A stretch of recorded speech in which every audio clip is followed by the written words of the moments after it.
Wish you a very good morning everyone. Welcome to IAS Point.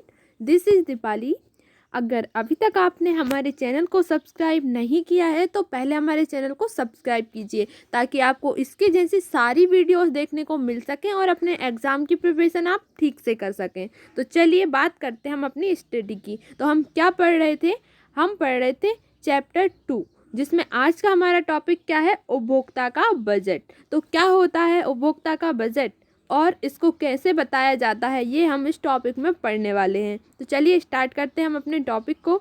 मान लीजिए किसी उपभोक्ता के पास केवल एक निश्चित मात्रा में पैसे आए ऐसी दो वस्तुओं पर व्यय करने के लिए है जिनकी लागत बाजार में दी गई है. उपभोक्ता दोनों वस्तुओं की अलग अलग या मिलीजुली ऐसी मात्रा को नहीं खरीद सकता जिनका वह उपभोग करना चाहता है. मान लीजिए एक व्यक्ति है, ठीक है, एक व्यक्ति है, सॉरी, मान लेते हैं कि हमारे पास ये एक व्यक्ति है, ठीक है. अब इस व्यक्ति को क्या करना,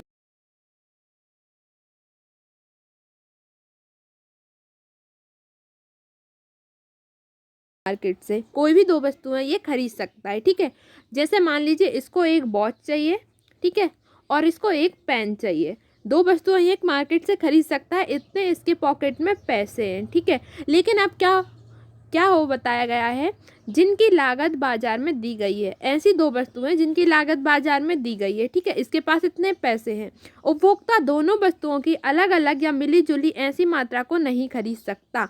अब क्या होगा, यह उपभोक्ता जो है वो इन दोनों वस्तुओं की मात्राओं को नहीं खरीद सकता. जैसे अब इसको वॉच चाहिए और पेन चाहिए, ठीक है, ये वॉच और ये पेन, ये एक एक तो खरीद सकता है, पर ये 5 वॉच और 5 पेन नहीं खरीद सकता क्योंकि उसके पास इतने ज़्यादा पैसे नहीं हैं.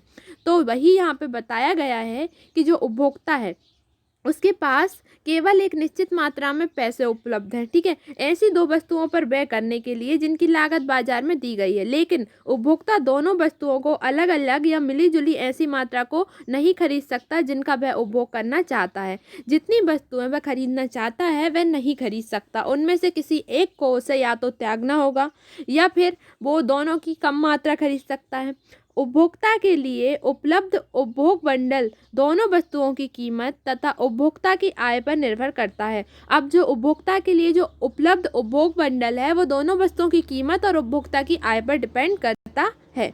निश्चित आय तथा दोनों वस्तुओं की कीमतों को देखते हुए उपभोक्ता केवल उन्हीं बंडलों को खरीद सकता है जिनका मूल्य उसकी आय से कम या बराबर हो. अब वो जो उपभोक्ता है, ये जो उपभोक्ता है ये केवल उसी वस्तु को खरीद सकता है. अब ये पेन खरीद सकता है, पेन के बंडल को, ठीक है. इसको क्यों खरीद सकता है? क्योंकि इसकी पॉकेट में जितने पैसे हैं उन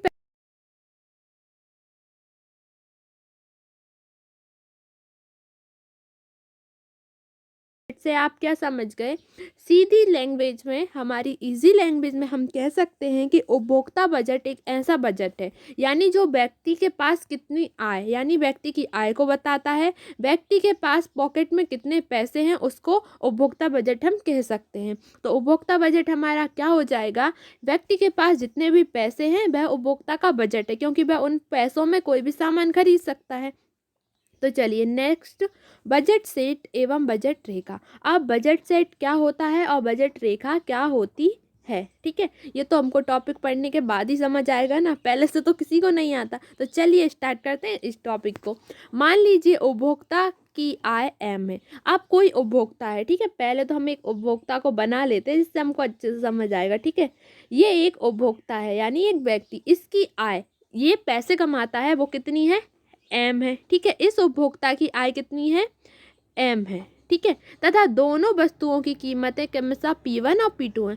इस उपभोक्ता यानी ये जो पैसे कमाता है इसकी आय है एम, यानी ये एम पैसे कमाता है, ठीक है. और दो वस्तुएं जो इसे खरीदनी है वो है P1 और P2. आया समझ में कि उपभोक्ता की आय क्या है? एम है, और दो वस्तुएं जो ये खरीदना चाहता है वो है P1 और P2. यदि उपभोक्ता केले की X1 इकाइयाँ खरीदना चाहता है, अब उपभोक्ता केले की X1 इकाई खरीदना चाहता है, ठीक है, तो उसे मिलाकर कुल कितनी हो जाएगी?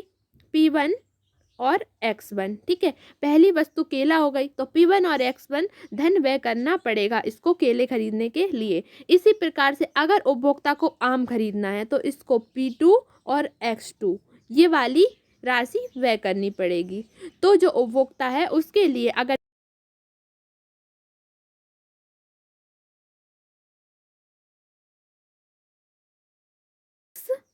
टू, ठीक है, ये उसकी क्या हो जाएगी आय, जो उन पर वो व्यय करेगा। अब इसलिए यदि उपभोक्ता केले की x1 इकाइयों और आम की x2 इकाइयों का बंडल खरीदना चाहता है। अब अगर उपभोक्ता दोनों को खरीदना चाहता है, उसे केले का बंडल भी चाहिए और उसे आम का बंडल भी चाहिए, तो चलिए हम क्या कर देंगे, हम दोनों को प्लस कर देंगे। तो m बराबर हमारा क्या हो जाएगा, P1 x1 plus P2 x2। ठीक है, हम दोनों को प्लस कर देंगे। इतनी धनराशि उसे व्यय करनी पड़ेगी। यह ये बंडल तभी खरीद पाएगा जब उसके पास कम से कम P1 x1 plus P2 x2 धनराशि हो। अब वह बंडल तभी खरीद पाएगा जब उसके पास P1 x1 और P2 x2 धनराशि हो। अगर इनमें से उसके पास इतनी आय नहीं है तो वो इनमें से किसी एक को खरीद सकता है। वस्तुओं की विद्यमान कीमतों तथा अपनी आय के अनुसार उपभोक्ता ऐसा कोई भी बंडल उसी सीमा तक खरीद सकता है जब तक उसकी कीमत उसकी आय के बराबर हो। उपभोक्ता कोई भी बंडल जब ही खरीद सकता है जब उसकी कीमत क्या हो, उसकी आय के बराबर हो, यानी उसके पास उतने पैसे भी तो होने चाहिए खरीदने के लिए।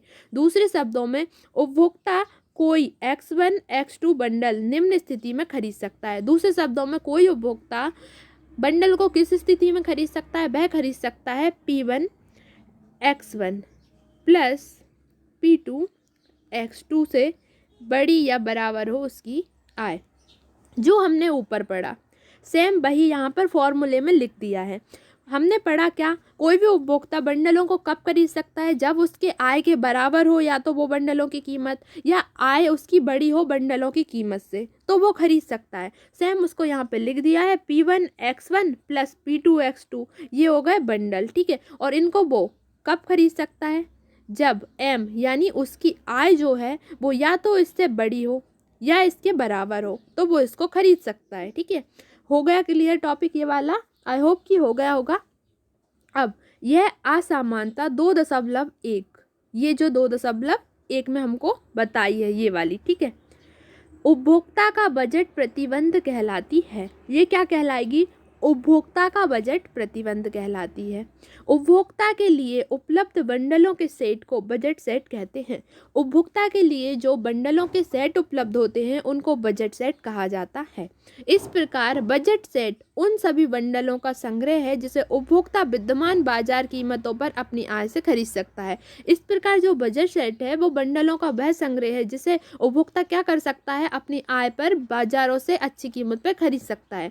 तो देखिए यहाँ पर मैं आपको बता दूं, ये जो टॉपिक है यानी ये जो लाइन है इसको आप अंडरलाइन कर लीजिए या नोट कर लीजिए। उपभोक्ता के लिए उपलब्ध बंडल की सेट को हम क्या कहते हैं, बजट सेट कहते हैं। ये बार बार पूछ ली जाती है कभी कभी कि उपभोक्ता के लिए उपलब्ध बंडलों के सेट को क्या कहते हैं, तो उसको कहते हैं बजट सेट। ठीक है, तो इसके आगे क्या दिया है, उदाहरण दिया है हमको, एक एग्जाम्पल से समझाया है।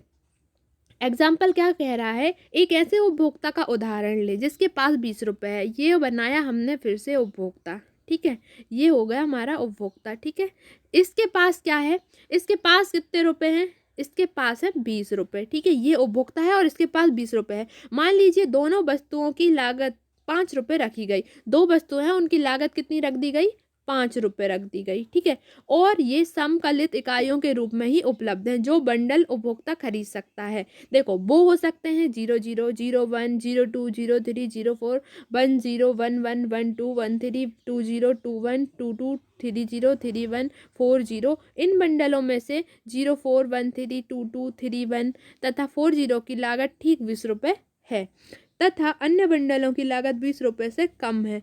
उपभोक्ता 33 तथा 45 बंडल को खरीद नहीं सकता क्योंकि प्रचलित लागतों पर उसकी कीमत 20 रुपये से अधिक है।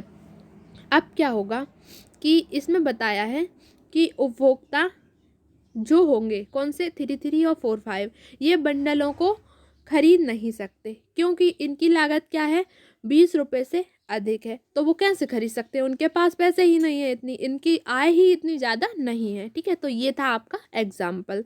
अब आते हैं नीचे हम। अब बजट सेट, यहाँ पे शायद बजट सेट को समझाया गया है, जिसको हम अभी समझ लेते हैं। बजट सेट क्या है। केले की मात्रा क्षैतिज अक्ष तथा आम की मात्रा ऊर्ध्वाधर अक्ष पर मापी जा रही है। केले की मात्रा ये हो गई क्षैतिज अक्ष पर यानी लेटा हुआ, ठीक है। ऊर्ध्वाधर जो खड़ा है वो हो गई आम की मात्रा, ठीक है। इस आरेख में कोई भी बिंदु दोनों वस्तुओं के एक बंडल को प्रदर्शित करता है। इस बजट सेट में दर्शाई गई सीधी रेखा के ऊपर या नीचे स्थित सभी बिंदु आ जाते हैं। इसका समीकरण हो जाएगा P1x1 + P2x1 = m, जो कि हमने अभी समझा था। तो ये हो गया बजट सेट का आपका मानचित्र, ठीक है, जो कि इसमें बताया गया है। यहाँ पर क्या हो जाएगा, ये जो रेखा चित्र बता रहा है, यहाँ केले यहाँ एम, तो एम P2 हो जाएगी आम की, एम P1 हो जाएगी केले की, और इसका फॉर्मूला हो जाएगा P1x1 + P2x2 = m। यदि दोनों वस्तुएं पूर्णतः विभाजित हों तो उपभोक्ता के बजट सेट में सभी बंडल x1 x2 समाहित होंगे। जब दोनों वस्तुएं पूर्णतः विभाजित होंगी, जबकि x1 तथा x2 ऐसी संख्याएं हैं जो शून्य और P1x1 P2x2 बड़ी होगी m उससे, ठीक है, या उसके बराबर हो सकती है। इस बजट सेट को रेखा चित्र 2.1 में एक आरेख के द्वारा दर्शाया गया है, जो हम पहले भी पढ़ चुके हैं, ठीक है। धनात्मक चतुर्थांश के वे सभी बंडल जो रेखा के नीचे या उस पर स्थित हैं बजट सेट में शामिल हैं। रेखा का समीकरण है P1x1 P2x2 2.2, ठीक है। वो सारे समीकरण जो रेखा के नीचे हैं वो बजट सेट में शामिल होते हैं। इस रेखा में भी सभी बंडल शामिल हैं जिनकी लागत m के बराबर है। ये रेखा बजट रेखा कहलाती है। बजट रेखा क्या कहलाती है, ऐसी रेखा जिसमें वो सारे बंडल समाहित होंगे जो m यानी उसकी आय के बराबर होंगे, उस रेखा को हम बजट रेखा कहते हैं। बजट रेखा के नीचे के बिंदु उन बंडलों को प्रदर्शित करते हैं जिनकी लागत m से बिल्कुल कम है। बजट रेखा के नीचे अगर कोई बिंदु है यहाँ पर, तो वो किसको प्रदर्शित करेगा कि इनकी लागत m से कम है, और बजट रेखा के ऊपर अगर कोई बिंदु है तो m से ज्यादा है, और अगर रेखा सीधी जा रही है मतलब कि वो m के बराबर है, ठीक है। आ गया आपको समझ में तीनों, ठीक है, आ गया होगा। ये रेखा बजट रेखा कहलाती है, ठीक है, हो गया था ये वाला हमारा। अब जिनकी लागत m से बिल्कुल कम हो, आप एक बार और समझ लीजिए, अगर बजट रेखा ये है, ठीक है, इससे नीचे कोई बिंदु है मतलब कि m से कम है, ठीक है, कीमत, और अगर बजट रेखा से ऊपर अगर कोई बिंदु है तो m से ज्यादा है, और बजट रेखा पर इस पर कोई बिंदु है, ठीक है, जैसे बजट रेखा पर कोई बिंदु है, जैसे मान लेते हैं हम यहाँ पर एक बिंदु है, ठीक है, बजट रेखा पर, तो m के बराबर है, ठीक है। और सही कौन सी होगी, m के बराबर वाली। समीकरण 2.2 को इस प्रकार भी लिखा जा सकता है। जो समीकरण हमारा है x1 P1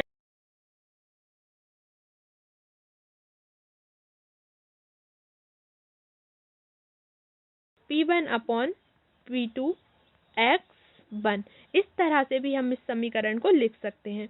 बजट रेखा एक सीधी रेखा है जिसकी समस्तरीय अंतःखंड m/P1 तथा ऊर्ध्वाधर अंतःखंड m/P2 है। समस्तरीय अंतःखंड इस बंडल का प्रतिनिधित्व करता है जिसको उपभोक्ता उसी स्थिति में खरीद सकता है यदि वह अपनी सारी आय केले पर व्यय कर देता है। अब यदि क्या होगा कि अगर उपभोक्ता अपनी सारी आय केले पर व्यय कर देता है, ठीक है, कि वो केले ही खरीद लेता है, इसी तरह ऊर्ध्वाधर अंतःखंड उस बंडल का प्रतिनिधित्व करता है जिसे उपभोक्ता उस स्थिति में खरीद सकता है जब वह अपनी सारी आय आम पर व्यय कर देगा। बजट रेखा की प्रवणता -P1/P2 हो जाएगी। अगर वह केले पर खर्च करता है तो अपनी सारी आय अगर वो केले पर खर्च कर देता है तो क्या होगा, उस समय बंडल का प्रतिनिधित्व करता है, और अगर वो पूरी आय अपनी आम पर कर देगा तो -P/P2 क्या हो जाएगी, उस बजट रेखा की प्रवणता हो जाएगी, ठीक है। आई होप कि आपको अच्छे से ये वाला टॉपिक समझ आ गया होगा। अब जो हमारा कल का नेक्स्ट टॉपिक है वो है मूल्य अनुपात तथा बजट रेखा की प्रवणता। इसको हम कल आने वाली वीडियो और आने वाली क्लास में करने वाले हैं। हम इनको एक्स्ट्रा इसलिए नहीं कर रहे हैं क्योंकि ये थोड़ा सा मैथमेटिकल पोर्शन है। अगर हम इसको एक दिन में ज़्यादा पढ़ेंगे तो हम भूल जाएंगे, इसलिए हम एक दिन में एक ही टॉपिक को करेंगे। हम स्लो चलेंगे लेकिन अच्छे से समझते हुए चलेंगे। तो आई होप कि आपको ये सब अच्छे से समझ आ रहा होगा। वैसे आप बस ये जो इम्पोर्टेंट टॉपिक है उनको नोट कर लीजिए और बाकी ये जो मैथमेटिकल पोर्शन है वो इतना ज़्यादा इम्पोर्टेंट नहीं है, आप बस परिभाषाओं को याद में रखिए कि कैसे क्या हो रहा है। बाकी इतना कुछ इम्पोर्टेंट नहीं है, इतना डीपली नहीं पूछा जाता है, हमें कंटेंट चाहिए, ना कि हमको इसमें ग्रेजुएशन करनी है।